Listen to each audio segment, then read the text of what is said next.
Ada salah satu ikhwan baru belajar sekitar setengah tahun atau 1 tahun, datang kepada saya protes dalam tanda kutip, Ustadz kenapa antum kumpul sama Ustadz itu?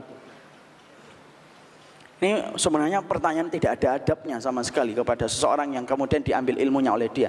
Saya tanya, apa masalahnya dengan Ustadz itu? Mereka kafir? Enggak Ustadz. Musyrik? Enggak.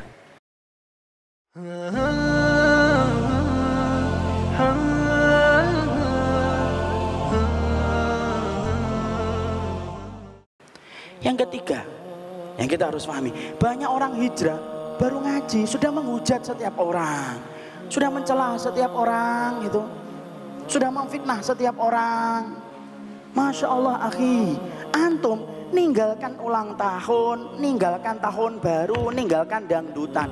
Setelah itu antum mencela orang ketika antum ngaji, hanya karena berbeda dengan tempat antum ngaji, hanya berbeda dengan ustadz yang antum kaji ilmunya dan antum cocok kepadanya, lalu antum hujat setiap orang dan antum fitnah setiap orang dengan kata-kata berat, yaitu kata-kata syubhat ataupun kata sesat. Wallah akhi, menodai kehormatan orang yang beriman itu harganya mahal. Antum tahu riba?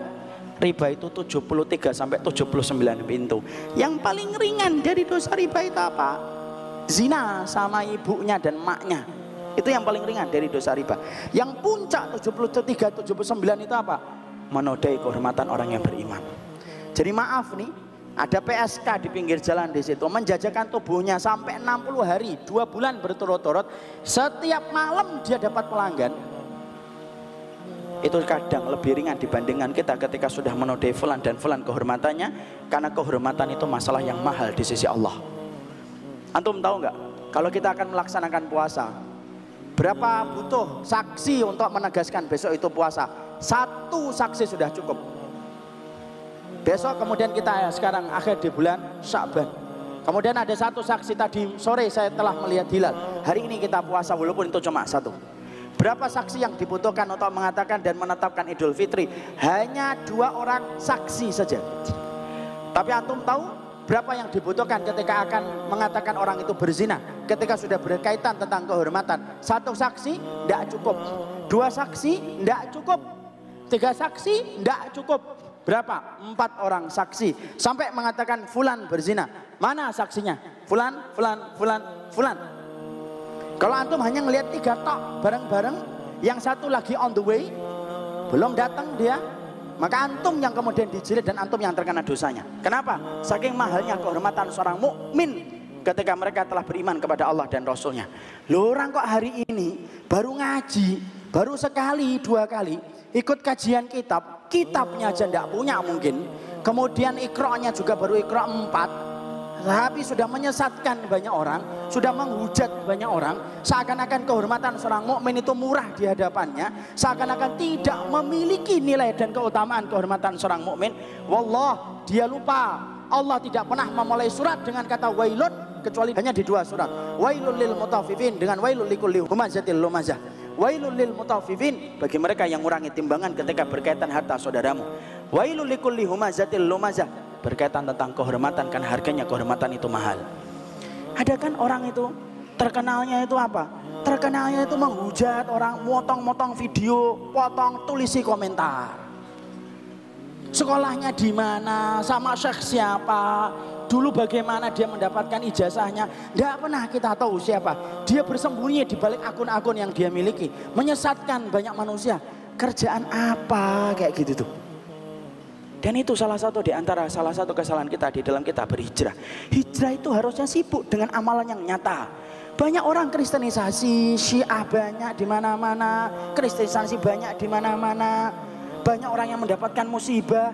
Sana pergi ke Poso, sana pergi ke Palu, sana pergi ke Donggala, sana pergi kita kemudian ke Lombok. Jelas itu akhi. Ada orang kadang-kadang baru hijrah sebentar, buat akun, buat video pendek, kumpulin video-video, tulisin kemudian menghujat fulan, buat grup untuk menyesatkan banyak manusia.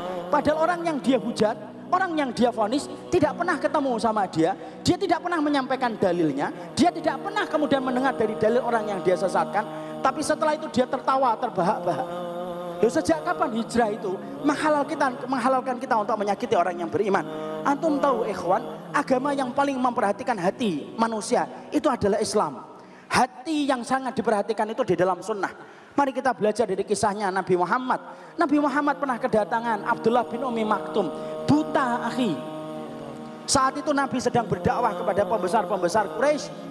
Ketika Nabi berharap sebagai pembesar-pembesar Quraisy ini masuk Islam, apa yang terjadi? Maka ketika Abdullah bin Umi Maktum datang, Nabi melengos. Nabi melengos. Itu pun melengosnya pun tidak disadari oleh Abdullah bin Umi Maktum. Kenapa? Karena Abdullah bin Umi Maktum buta. Tapi perhatikan Allah menegur atau tidak Rasulullah? Ditegur Rasulullah SAW. Diturunkan itu kemudian abasa wa tawalla.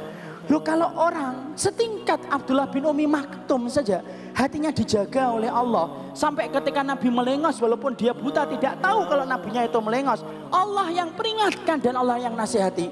Kira-kira kalau ayat masih turun sampai hari ini, berapa ribu ayat yang Allah akan turunkan untuk mengingatkan kita ketika kita menyakiti orang yang beriman.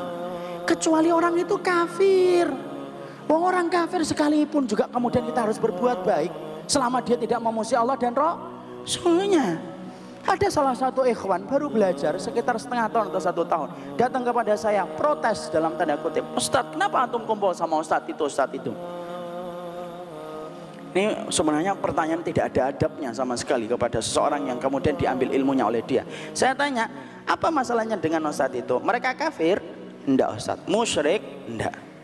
Terus kenapa? Kalaupun mereka berdua kafir, boleh nggak saya berteman sama mereka? Boleh.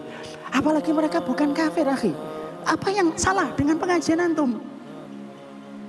Kalau kemudian ngaji, kemudian akhirnya menjadikan kita membenci. Pertanyaan kita simpel, akhi. Lo yang kita pelajari itu apa? Harusnya di tempat kajian itu ada tempat yang paling adem. Kemudian menjadikan kita ngerti yang asalnya kasar jadi lembut, yang asalnya bengkok jadi lurus, yang asalnya kemudian tidak baik jadi baik. Itulah di tempat pengajian. Jangan menjadikan tempat kajian itu kayak supporter bola, panas gitu loh. Ya kalau di tempat ilmu kita tidak adem, di mana tempat yang paling adem di atas muka bumi ini kalau bukan di tempat ilmu? Harusnya majelis ilmu adalah majelis yang paling mampu menjaga kehormatan orang yang beriman. Kalaupun kita sudah berkomitmen untuk menyesatkan orang, pertanyaan berikutnya, sebelum menyesatkan itu ada tata caranya sebelum antum menyesatkan orang. Antum ingat ikhwan, Jessica yang kemudian naburkan kopi sianida yang sempat terkenal live kemudian siarannya, itu sampai berpekan-pekan akhi, diputar kembali CCTV-nya, didatangkan ahli dari Singapura, Australia didatangkan, semuanya saling menyampaikan kemudian teorinya masing-masing untuk membuktikan apakah Jessica itu salah ataukah tidak. Itu Jessica, orang yang kemudian belum beriman sama Allah. Loh, seteliti itu dan sedetail itu sebelum menjatuhkan vonisnya. Loh, kita menjatuhkan vonis sudah mengatakan kalimat sesat. Ketemu ndak pernah, menyampaikan hujah ndak pernah, mendengarkan hujah dia ndak pernah. Loh, kok kemudian kita sudah kemudian bisa menyesatkan orang? Loh, berarti orang mukmin itu lebih rendah kualitasnya daripada kehormatan seorang Jessica. Akhi, sesungguhnya kehormatan seorang mukmin lebih berat daripada perbuatan zina sekalipun. Makanya kalau orang ngaji, jadikan hati kita tenang, tidak paham masalah, diam. Yang diam aja belum tentu masuk surga, kok banyak ngomong. Jarang nulis saja belum tentu masuk surga, kok banyak nulis. Dan itu yang akan menjadikan rusak dalam kehidupan kita. Hijrah itu kayak gitu. Setan itu paling seneng. Setan tahu bahwasanya antum digoda lagi dengan minuman khamr, tidak mau. Digoda lagi dengan mungkin dangdutan, antum sudah tidak mau. Tapi setan ganti casingnya. Ini dangdutan tidak mau. Ini kemudian minuman keras tidak mau, tapi digoda. Ini fulan, ayo nodai kehormatannya, ayo ngomong, ayo ikut komentar, ayo katakan begini dan begitu. Tulis, share. Lalu kemudian setelah itu tertawa sama komunitasnya, lalu mengatakan inilah amar ma'ruf nahi mungkar. Nahi mungkar ilusi mereka dan subjektivitas mereka sendiri ketika mereka berprasangka yang semacam itu. Rusak akhi. Daripada kemudian itu menghujat banyak orang, tidak paham, diem. Tidak semua masalah perbedaan itu harus disikapi dengan hujatan. Kan memang beda Ustaz. Masalahnya adalah satu, apakah perbedaan itu adalah perbedaan yang ada pada zaman salaf ataukah tidak? Itu juga harus ngerti. Tidak ngerti. Antum baca kitab taunya bismillahirrahmanirrahim, tapi tidak paham tentang apa-apa, ya sudah. Makanya jangan kemudian kita hiasi hijrah kita dengan hujatan dan umpatan. Saya pernah dengar dulu itu, dan tadi malam juga disampaikan. Katanya orang yang gampang kemudian menghujat itu, masya Allah, di mana-mana tempat itu ada. Di Medan pun juga banyak ternyata orang yang suka menghujat, suka mencela gitu. Hanya menumbuhkan jenggot aja kemudian antum menghujat setiap orang. Akhi, hanya pakai peci, baju koko antum rubah yang dulunya pakai death metal kemudian sekarang diganti dengan indahnya senyum, kemudian kita menghujat orang itu. Antum tahu ikhwan, Rasulullah SAW itu dipuji dalam 2 perkara. Di dalam surat Al-Fatah 29, asyidda'u 'alal kuffar ruhama'u bainahum. Rasulullah itu dipuji dengan para sahabat dalam 2 perkara, keras sama orang kafir tetapi rahmat bagi orang yang beriman. Ngaji kalau benar harusnya kita tegas sama orang kafir kalau mereka memuji Allah dan Rasulnya. Kalau tidak memuji Allah tidak boleh antum kerasin, antum kasih hadiah, antum kasih kemudian korban, boleh bagi orang kafir. Nah, yang kedua yaitu adalah bagaimana kita rahmat kepada orang yang beriman. Jadi masya Allah inilah yang menjadikan kita memahami, jangan dirusak hijrah dengan gali lubang tutup lubang. Janganlah kita memintal kemudian baju kemudian kita rusak apa yang kita pintal. Karena sesungguhnya terlalu berharga hijrah ini. Kalau hijrah ini hanya pindah dari satu dosa ke dosa yang lainnya. Maaf kalau ada tutur kata saya yang berlebihan, suara saya yang akhirnya saya terpancing sama orang Medan. Ngomongnya juga harus keras karena masalah yang orang tua itu sekali lagi saya tidak bisa terima ikhwan. Karena masalah orang tua itu masalah yang cukup penting dalam perjalanan kita, dalam kehidupan akhirat dan dunia kita. Semoga Allah merahmati kita. Orang-orang yang hari ini sudah hijrah, 1, jagalah niat yang benar, jangan terlalu memproklamirkan hijrahnya. 2, jaga hubungan antum dengan orang tua. Orang tua saya belum paham Ustaz. Iya, sabar. Tidak ada yang instan di atas muka bumi ini. Yang ketiga, dalam perjalanan hijrah ini pastikan antum bukan menjadi orang yang menghujat, bukan menjadi orang yang gampang mencela, karena bukan itu tujuan kita melaksanakan perjalanan hijrah.